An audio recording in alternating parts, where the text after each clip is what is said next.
Good morning, happy Wednesday, happy hump day. Today I opened the Daily Om just for something different to read, and I immediately opened to "The grass is always greener," and I love that phrase.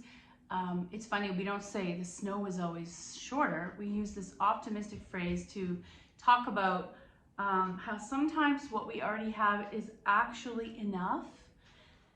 Finding the joy you have. And you know, in yoga, we always talk about how you already have everything that you need. Not one life goes by in which the quest for joy and happiness is absent. It is unfortunate, however, that people so often believe that the search will be entirely fulfilled by finding the perfect job, acquiring some new gadget, losing weight, maintaining an image. The problem inherent is looking forward for sources of happiness. Is it focusing on what you do not have? You are not inevitably, or what you are not inevitably leads to unhappiness. So searching for in the absence shows the absence. It is easy to get caught up in your desires and to ignore the sources of joy and growth already present in your life. It is said that the grass is always greener on the other side of your fence. When you have stopped comparing yourself and your assets to others, you'll be able to recognize that to others. You are on the greener side. You're already on the grass. Learning to live in the moment and enjoy your personal lot can be a source of profound contentment. And a gratitude practice sounds so hokey to some people, and it's literally as simple as take a pad of paper, and I use a lot of scrap paper, and I rip it in half and I make a stack with a big fat bullnose clip of previously loved paper. At school they call it goose, good on the other side. And when I do is you're gonna keep adding every day, even 5 things. 5 things you are grateful for that day. Start by recognizing what you have. Oh my, no. So this is even bigger. List 100 reasons you have to be thankful. I'm asking you to do 5. Even if they seem like small things, your emotions are based on perspective. So try to envision a circumstance in which your reasons feel important. Then apply that perspective. Joy and satisfaction must come from the inside. So it's not a list of things that you think society says you should be happy that you have. They could be so simple as I got out of bed today and my back didn't hurt. I had enough food left to fill the cat food and I didn't need to go to Costco. Joy and satisfaction must come from the inside. Many people feel very sincerely that a different job, financial situation, or wardrobe would suddenly bring them happiness, only to find out that when they've actually achieved that goal, they feel the same as they did before. Or the piece that I hear happens with online shopping addiction is the sensation and joy and elation of opening it, receiving it is so short-lived, and that's kind of funny that we call it fast fashion, that before you know it, you need to buy something else because the high is worn off. The happier you are, the more you're able to make the positive changes that really matter. Unhappiness inspired by what you don't have is easy to overcome when you open your eyes to the wonderful things already present in your life. I tell my son, the jackpot is you were born in North America. Just let that sink in for a second. The country you were, even if you weren't born in North America, you're living here in North America. That jackpot of all the unseen joys and richnesses we already have just by living in North America is a gift in itself. And especially if you're from another country, you can probably easily attest to why you are here and not where you came from. The jackpot of being in North America is the first one. That simple. Then break it down even further, why it's so amazing, what's amazing in your life. Remember, joy is a state of mind, and it's pointless to sacrifice that happiness of today for a set of possibilities that may or may not come. I'm sure some of you have friends that are not well, that should live a lot longer, that are having their lives cut short, and that's when it makes you recognize how amazing our lives that we have now are, instead of living and waiting for the tomorrow awesomeness. One time, I remember we did a practice called Heaven on Earth. The idea that I already live in the utopia instead of waiting for it when I die. All of this life we can't take with us when we go. So I wanted to do some work on our arms today. Several of you have asked, could we continue to work on upper body strengthening? And it's something that was easy to do when we met in person. We used weights to do our sun salutations, slowly increasing them. What I like about the weights for sun salutation, not only does it develop your upper body strength, hardening of the bones, helps your metabolism, but it kept you present, because when you're holding a weight, you could hurt yourself if you're not paying attention. So let's come to the mat. We're gonna find a place of peace. I always like to start a constructive rest. Close your eyes, whether your legs are bent or straight, your call. Let's take 5 breaths silently in your head.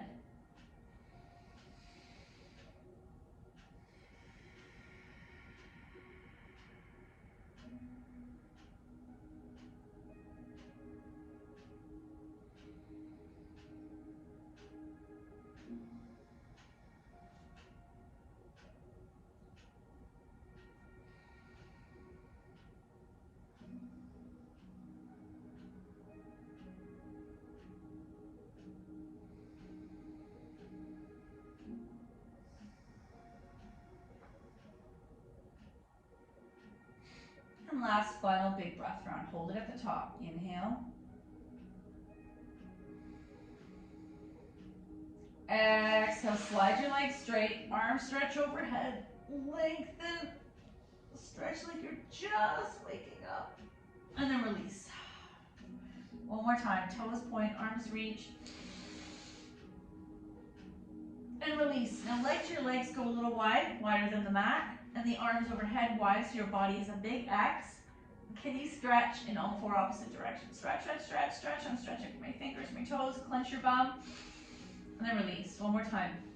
Reach, flex, engage, but stretch. So your energy's coming to center and outward at the same time. And then release. Knees to chest, little boat. And let's take our knees to the floor on the left. And you might either curl up in a ball in a side fetal position, or you might turn it into double leg spinal twist. 2 more breaths.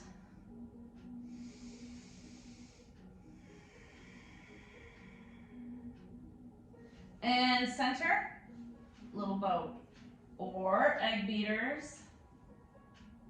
Then we'll take our knees to the floor on the right, double leg spinal twist, fetal position, or double leg spinal twist.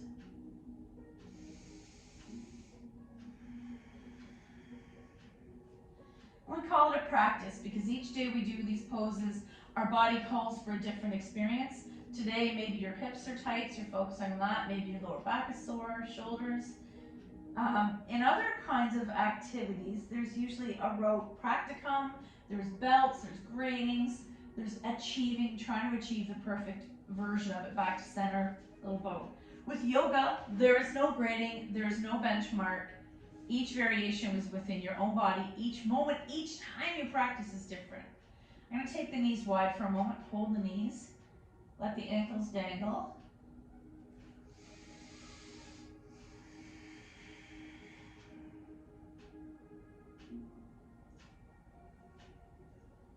Now I'm going to take right leg in, left foot in the air, flex, and slowly lower. As you draw the right knee in, you're pointing and flexing the feet, maybe fanning the toes. Left hand takes right knee over, single leg spinal twist, keeping that right shoulder anchored.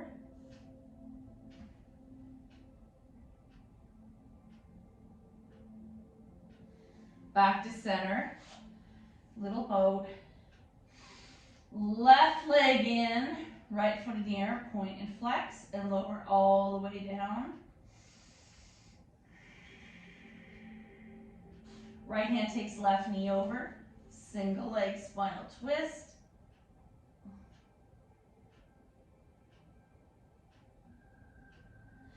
Back to center, excuse me, little boat.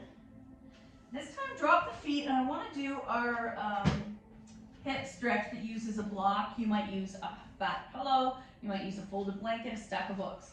I'll start with the lowest level, lift the bum, it's like a shoebox, horizontal. And let's stay here for 2 breaths. Inhale, exhale. Inhale, chest is pretty much the only thing that rises. Exhale, draw right knee in, left leg extends. Let's take 2 breaths with the heel on the floor, drawing that right knee in. If you have knee challenges, come behind that knee, pulling the thigh towards your belly. Inhale. Exhale. Inhale. Now lift your ankle, heel up 1 or 2 inches off the mat. Exhale. Let that leg be heavy. So some people do this on a bed. We're going to do 2 breaths here. Inhale.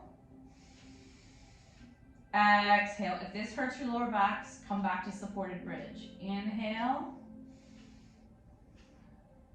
Exhale, left knee in. Right leg extends. Heel to the mat. Stay there for a moment. And you're either pulling this thigh in by the knee or by the thigh. 2 breaths. Inhale 1. Exhale. Inhale 2. Nice work. Exhale. Lift that right leg up. Dangle. And what we're doing is we're using gravity to stretch that right hip flexor. Sometimes it's really hard to truly relax that joint. Inhale. Exhale. Both knees in, legs wide. You can stay hips on the block for a moment. Arms to a T. Choosing to stay here or legs wide, and you're going to get really deep inner thigh and hamstring and groin stretch.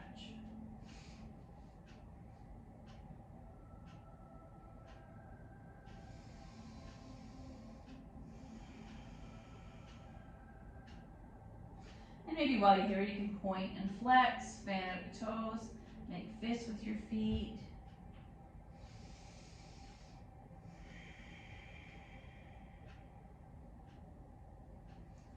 Close the legs. Let's take our feet to the mat, get rid of that block. Feet in the air once more. I'm going to massage the right calf, lower the left leg.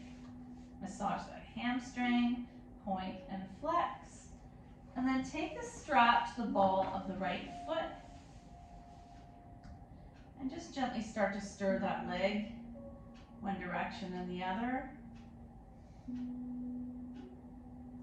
Option to try to bring that shin towards your face. You're really not literally going to your face, but just that tiny stretch. Both straps in the right hand, leg to the side.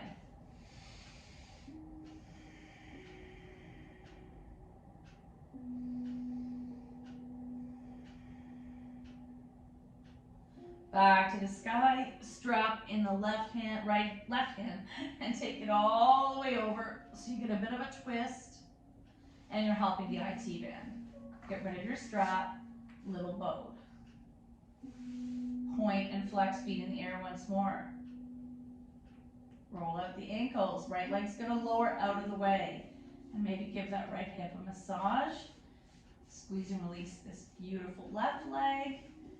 And now strap to the ball of the left foot.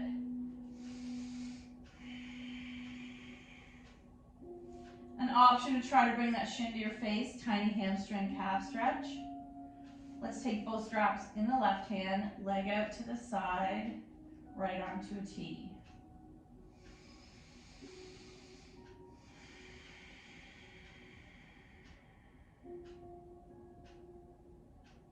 Leg to the sky, strap in the right hand, leg across the midline or all the way over. Back up, get rid of the strap. Little boat or egg beaters. Let's take those knees wide once more. Come into setup for happy baby, hands behind the thighs, drawing those thighs towards your armpits and side body. Choosing to stay here or come into full happy baby. Key here is the bum stays down. When I do this with especially young teen guys, their body's so tight that to reach the feet, the butt lifts off the floor and you've lost the stretch. Soles together.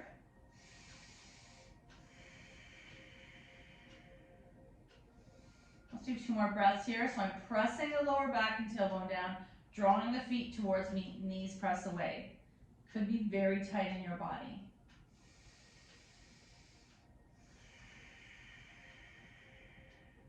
Shake it out. And let's take right leg over left, line up those knees, try to grab the opposite ankles or flexed feet, and draw those thighs towards you. Oh.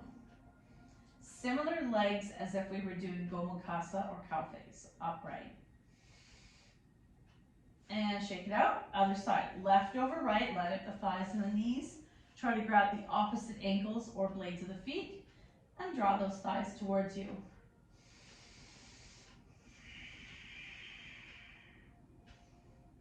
And shake it out. Roll over and come all the way up to seated, not seated. Let's do our extended child's pose. I'm going to tuck the toes, press my bum back. That stretches the feet. Option to reach out, option to drop the head, option to bring chest to the floor. My bum is still up slightly.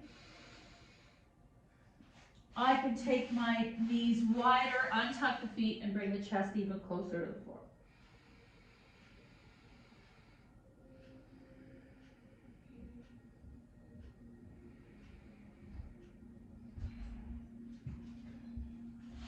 Back to tabletop, and let's do a quick cat-cow. Important for the back. Toes are tucked, belly engaged, looking up, and then extend it. Maybe I'll turn it a little closer to you. Looking up, and then turning it into cat. Inhale, cow. Exhale, cat. Back and forth, spinal flexion and extension. Looking up, cat, cow. Exhale, cat. Once more. Inhale, cow. Exhale, cat. Coming to neutral.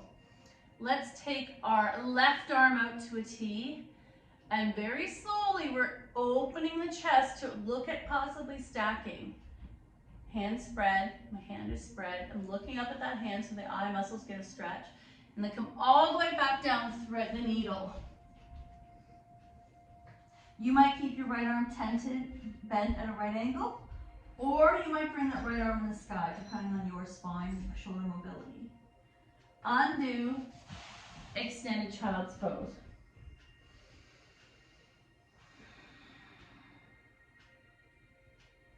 Tabletop.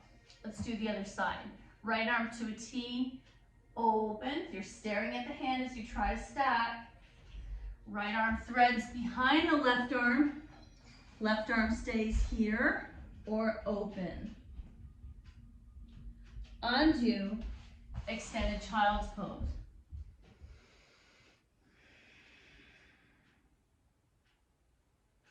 Now, one piece I like to add when we're working on things to do with upper body and arms is dolphin is very effective in helping almost lubricate the shoulder. I'm going to come into Sphinx. Palms are facing forward, my butt is in the air. Tuck your toes. So, two ways. I can either just gently lift my knees 1 or 2 inches and come into dolphin. I could stay in tabletop, Sphinx, and come forward and back. I could step into half plank, but I'm going to do regular dolphin, and you can't see for some reason.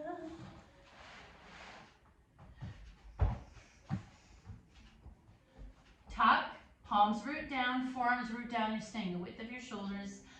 Traditionally the pose is looking forward, but I like to look down if that's better on your neck. And I'm walking the feet in. I have no idea what you can see, I'll do it from the side. Walk, walk, walk. Option to come forward and back.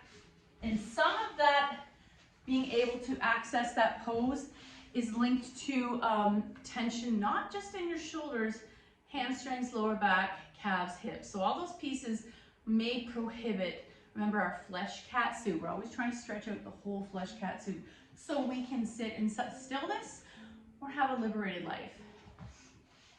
Okay. Let's take it backwards. So I'm going to have to turn this around again.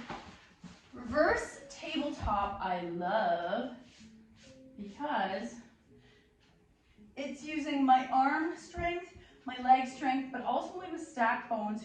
That's where some of the, I hate using the word success, but the feasibility of this pose. So 1 foot bends, then the other. They're staying 1 or 2 fist width apart. Hand is under my shoulder. If I move it too far away, I'm not going to have that root to rise. Strength, press the palms down, Did you watch that? Knees come forward, tabletop. So I'm not using strength. I'm actually using my thigh strength. Body is like a table, head in line with your spine. Shoulders roll back, so you're opening the front of the chest, and I'm staring at the ceiling. For me, the most intense piece here is gravity on my neck. And then I'm gonna slowly come down.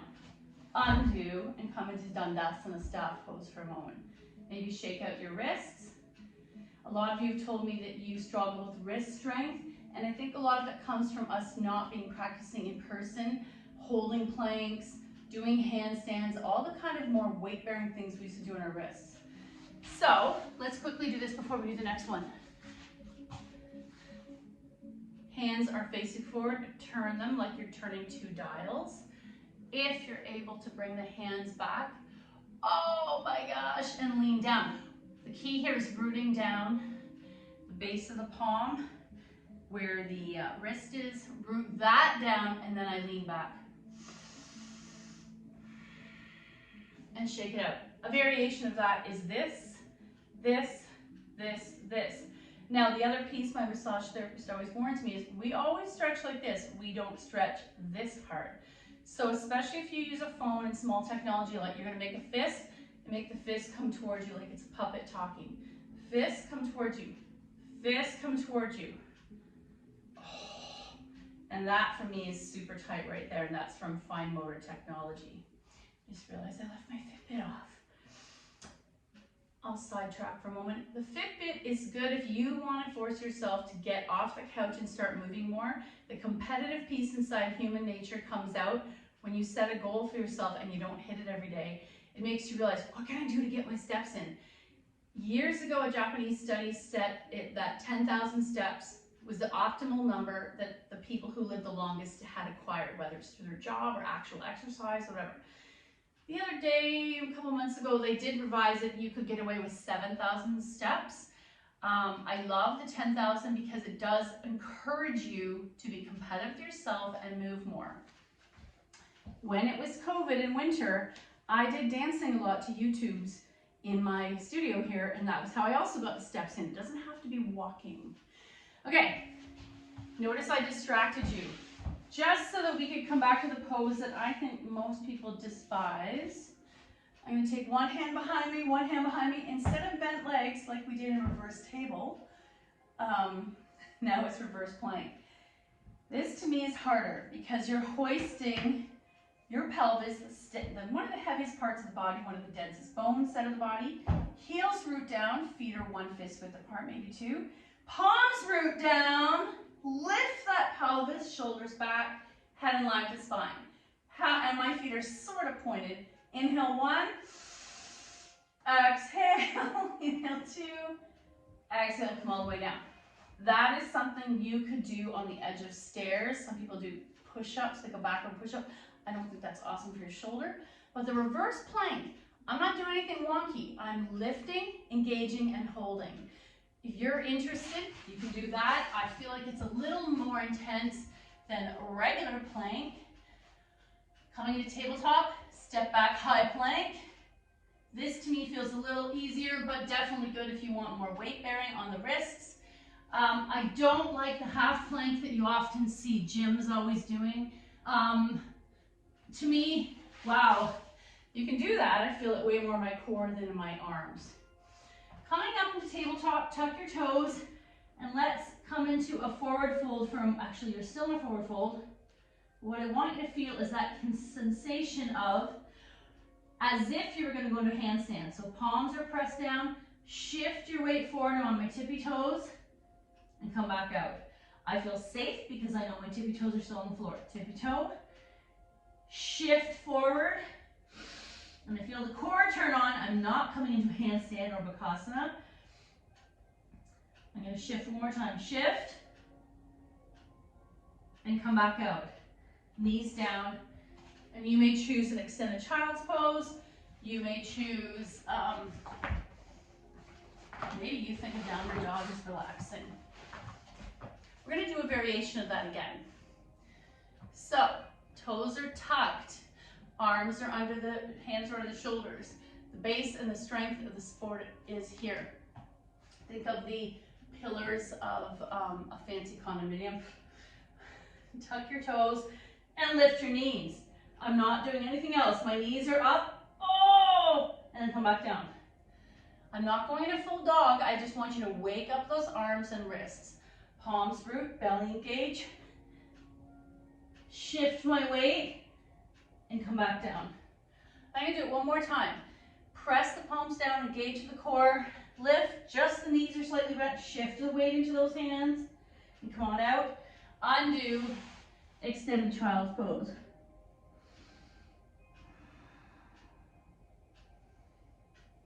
Another one that is used for core, but actually in my mind also helps wake up what's happening in the arms, is side plank. So, tabletop. I'm going to start with my right side because then I can see you. Step back, high plank. Right arm's going to be the standing arm. Feet shift to the forward. Option to come in front with a bent leg. So there's this variation, this variation. How long could you stay here? I'm shaking, so I'm going to come out. Undo, extended child's pose. And I can feel that on my wrist, which means I need to strengthen wrists more. Maybe I'll research that for you. What's magical that we can do for a wrist? And I'm going to do the other side. Tabletop, step back, high plank. Left side is going to be my standing side. What happens if I start to buckle in the shoulder? Support the pelvis by bringing one leg forward. And come on out, undo, extended child's pose. Nice. Let's come back to seated. I want to do a couple things for your shoulders and your wrists before we wind down the class. All of the things we did with our arms, the weight bearing, the key here is to do it more than what we're just doing here. And maybe one or two of the poses resonates with you. You play around with it. So let's take our hands together, interlace like you're praying, palms away.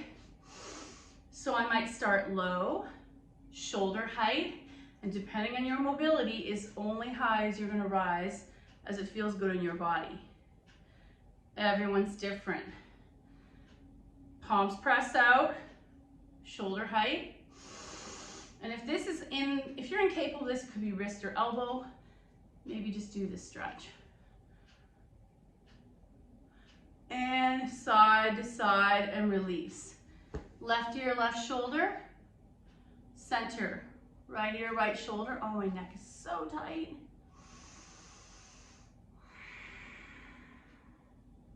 Left ear, left shoulder, center. Our final reading we're going to do today is from this deck, Namaste, the tiny font deck, blessing cards. All the pictures tend to be trees and nature. Oh, that's too deep. Let me close it. I need to shuffle these more. Oh, a blessing woven in time. Oh my gosh, there's one with a person on it, not just nature. Oh, this is a person too. It's a woman woven into nature. The present circumstances are guiding you to a sacred space inside you. This kind of sounds like what we always talk about. From where you will see things more clearly. Look through the eye of your soul and you will find the answer. This card is a blessing woven in time. This one is a little vague. But to me it does reference back to we already have everything we need in life inside our body. We don't need to always look out for external gratification, whether it's material, verbal, whatever. So your homework today, start a gratitude list. Maybe keep it beside your bed. It should be the last thing you do before you go to bed. Or for you, maybe doing it first thing in the morning is more rewarding for you. 5 things that were important to you. At the end of the day, it's good because then you can reference what happened throughout the day. Thank you so much for your effort. The good in me sees the good in you. Namaste.